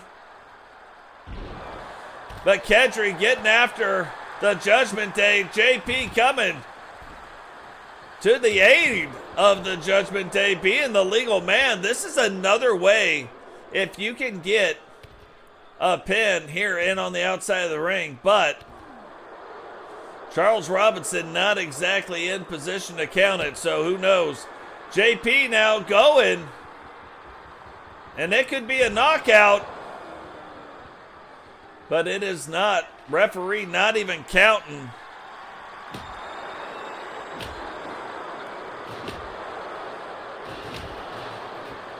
And headshot after headshot. That has got to be the strongest kendo stick I have ever seen. Until Kedry uses it. As soon as Kedry gets to using it. But now Kedry fighting the entire Judgment Day. But Jake Plague still just kind of sitting back watching. And it looked like Kedry is like, I'm not going to allow you to just sit back and watch it. And here we go again. Another finisher trying to be put on by the outside, but Rosketios, the brass knuckles come out, and this is in classic biker form.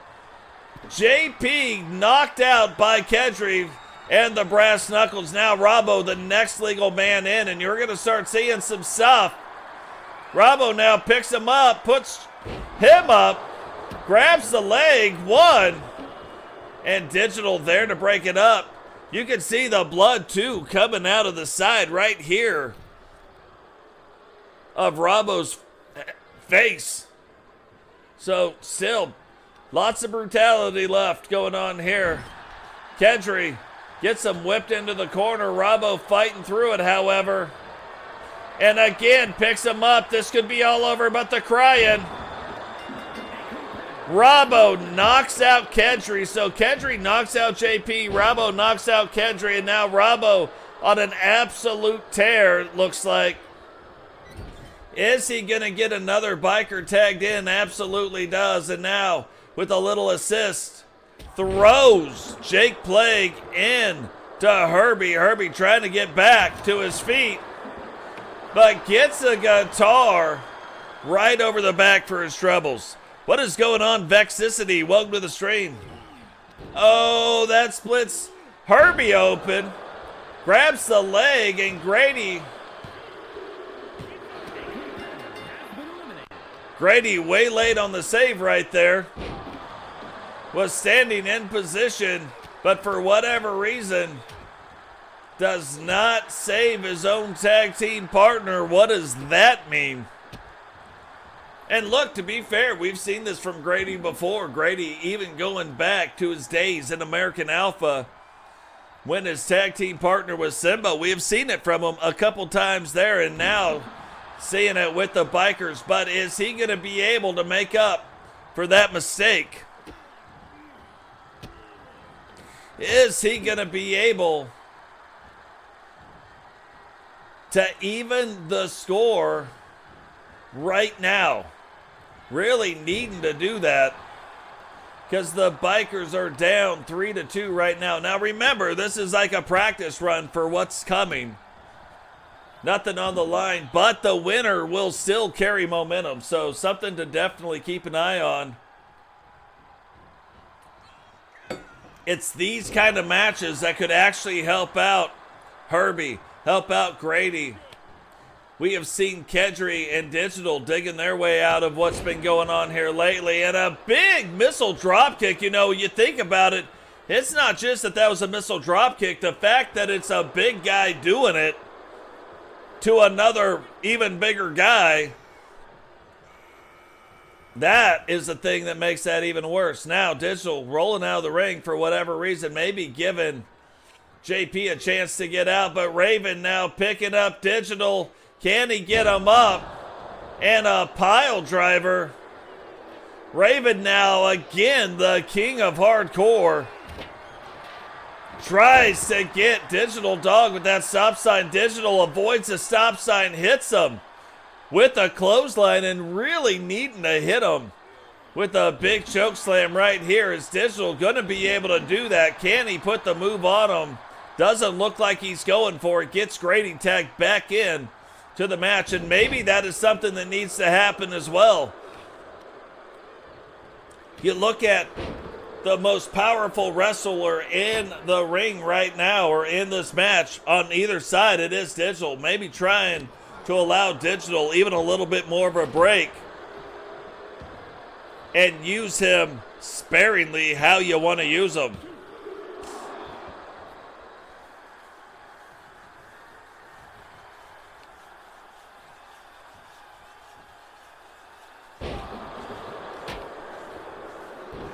Good to hear, Vexity.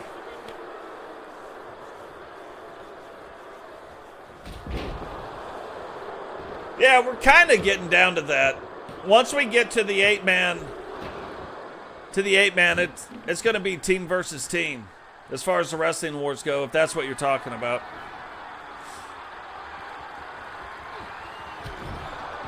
Look at that, Digital trying to break it up. Grady trying to get back to his feet, but Grady in a bad way right now. Can he get it turned around? Looking like he might be getting it turned around right now. Still, the Bikers at a 3-on-2 disadvantage. Grady doing everything that he can right now. Looking like he's putting everything that he can, and knocks Raven out. JP back in the ring, and now Grady, even in the score, kind of making up for the mistake that he made a little bit earlier. Rolls up the leg. 1, 2, 3, and look at this. Grady turning it around, taking it from a 3-on-2 match now down to a 1-on-2 match. 1, 2, 3, and now it all comes down to this. Mano a mano, Robbo versus Digital Dog. Who is going to win for their team, giving their team a much-needed momentum boost. Here we go. We talked about the choke slam, and there it is. Digital grabbing the leg, rolling him up. 2. And Robbo finding a way to kick out in 2. But don't think that's going to matter. Digital staying on the offense. Robbo really needing to turn it around. It looks like Robbo might be out right now. 2, 3, and Digital bringing it home for the Bikers for the win. Here are your winners, the Bikers. So the Bikers even though this isn't part of the match, that is the exact match type, so that we all know what the bottom 4 teams are in store for, and they're going to face off one-on-one, right? They're going to face off. The winner keeps their faction. The loser goes on one more match to see if they're the ones that ultimately end up losing the faction. But we will do that one match at the end of each match, culminating at the end of Wrestle Wars. We will see who loses their faction and who wins Wrestle Wars all in the same night. So that'll be quite a big night. But now we've done all this, and it has brought us to the main event. Sentinel challenging Totes McGotes to see who is going to walk out of here the United States champion.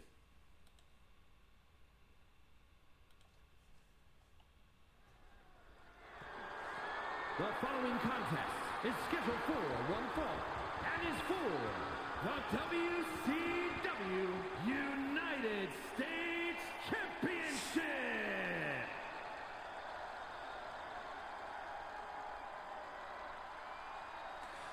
Now, realize this, Totes McGotes has a chance to defend this title belt for a record 11 times. That will also tie the record on the women's side for the world title. Aussie defending the Women's World Championship 11 times.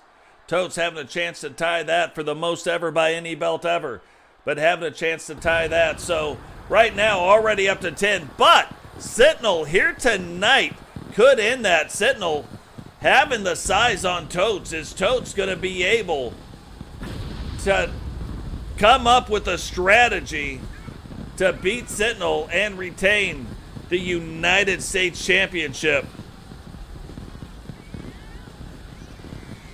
Yeah, congrats going out to Tammy. Tammy, big win here tonight, debuting and winning the light heavyweight title. Hey, we will catch you later, Agent Destin. Have a great day. Appreciate you stopping in. There are big things on the horizon, too. The New Blood, fought for their lives and got their faction out of the bottom 4 right at the end of the show. It was an amazing thing. The psycho Robert Kemp bringing home 6 points and just getting them out of the bottom. So that was it's a really crazy show, the last Wrestle Wars and the last episode. But now we are down here tonight on Monday Nitro in the main event.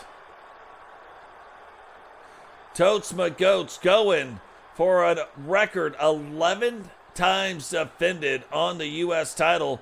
And look, what's crazy about it, since he has held both titles, he has also defended the the Universal $1 Million title 5 times as well. So without losing a title match, 15 straight matches, you know what I mean? So this could actually be 16, but it's not really a thing. But this is, can he defend this title belt, the United States Championship, the WCW US title? Can he defend it a record? It's already the record, but can he extend it to 11 times? About to find out here tonight. And we're getting close to where at least the United States Championship has been defended the right number of times. So far, 19 times versus the world 23 times. So that's why you don't see a lot of the world title going on. It was been defended more than the U.S. title. Should not be that way. We at least got to get them in the even-Steven category before we can kind of start going back and forth and doing whatever.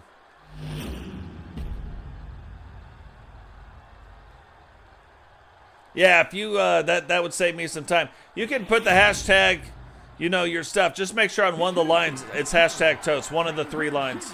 Weighing in at 308 pounds, Sinister Crown.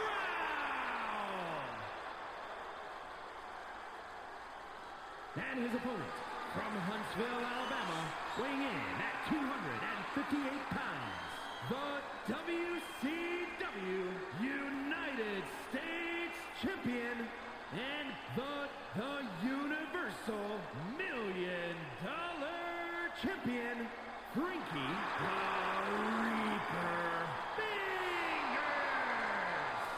Absolutely, Sentinel, like you deserve it. You've been here a long time, so getting a shot at the United States title belt, and it is a sexy title belt. Like, check that belt out. Not your normal title belt. Very unique. So, but getting a shot at it, absolutely well-deserved. Now, here's the thing, and Totes typically has been making quick matches in the United States, especially in the United States championship matches. So it's going to be interesting to see how does Sentinel attack this. What kind of strategy is Sentinel using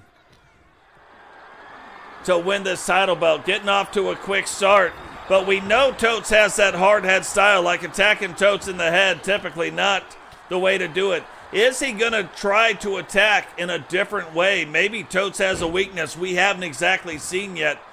Recon Delta obviously exploited something, beating Totes in the King of the Ring to bring home the title King of the Ring for the Syndicate. But has Sentinel gone back, maybe watched that match and said, this is how I got to attack Totes? We're going to find out right now. But Totes, you can see, typically, like, really not known for being speedy, and I don't want to put it that way, but a lot of his matches are fast-paced. Totes puts these moves back to back to back, and he just goes until he can't go anymore. Sentinel needing to get it turned back around right now because Totes got his foot on the gas pedal. Sentinel needing to hit the brakes.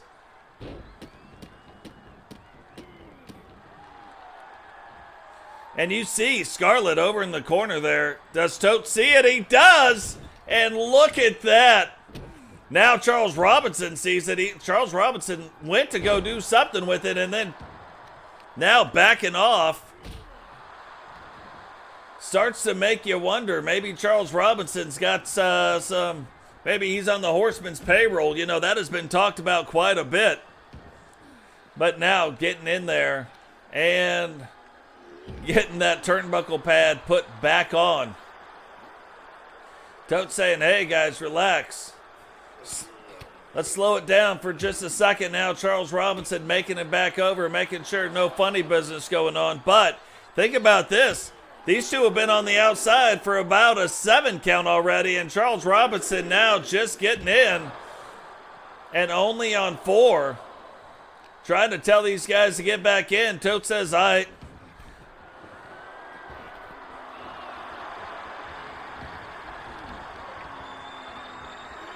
Now, we've seen this a couple times too from Totes here recently, actually putting a submission hold on, trying to finish matches. Are we going to see that here tonight? Look at that.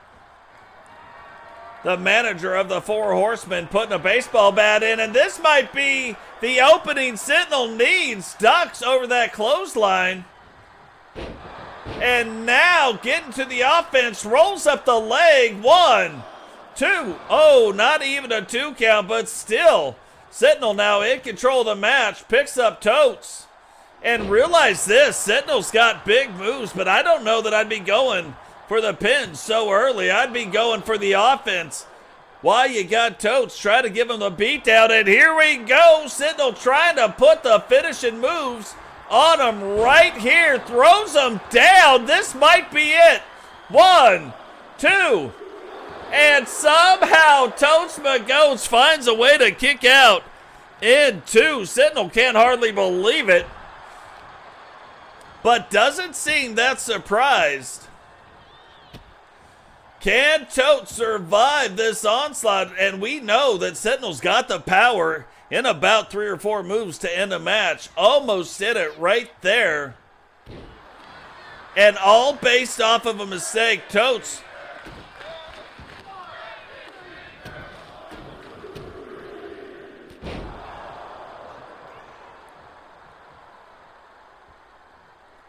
Oh yeah, we always got interesting stuff coming for you, Witcher. Yeah, the biker thing. Oh, look at that. Totes playing a little possum. Sentinel trying to get out of the way. Totes following him, throws him into the ropes, however. A big slam. And we know that typically sets it up Is he going to go for it right here? He does. Hits Sentinel with the extraction. Is it over? 1, 2. And Sentinel now kicking out of the maneuver, the extraction. And you can tell, you know that not many wrestlers can say they've done that. Totes misses one thing, but then turns it back around, now calling for it, saying this is going to be all over but the crying. And look at that. We don't see a lot of that from Totes, but Totes flying off on the outside, and you can tell maybe Totes at the beginning of this match thought this would be an easy match, but you can see it now. You can see the look on his face, realizing this is not the match that he thought it was going to be. Sentinel putting up the fight. Now realize you can't win the title on a count out. The referee already up to a 6 count, and you can win the match, but the title belt will not change hands. Is Sentinel going to stop this count? Can Totes get back in? And now picks him up, takes him, drops him into that rope. I don't even know if Totes got his arms up in time to stop it. Totes catches that foot this time in a big elbow right across the face. Now whips him into the ropes, and again, swinging neck breaker, grabs the leg. 1, 2, 3. And in a crazy match, Totes McGotes ties the record and breaks it for the U.S. title. And still WCW United States Champion, Frankie the Reaper Fingers. But absolutely crazy when you look at, you go all the way back, he won this title in the very first episode of season 1. So he has been the only United States champion in season 6.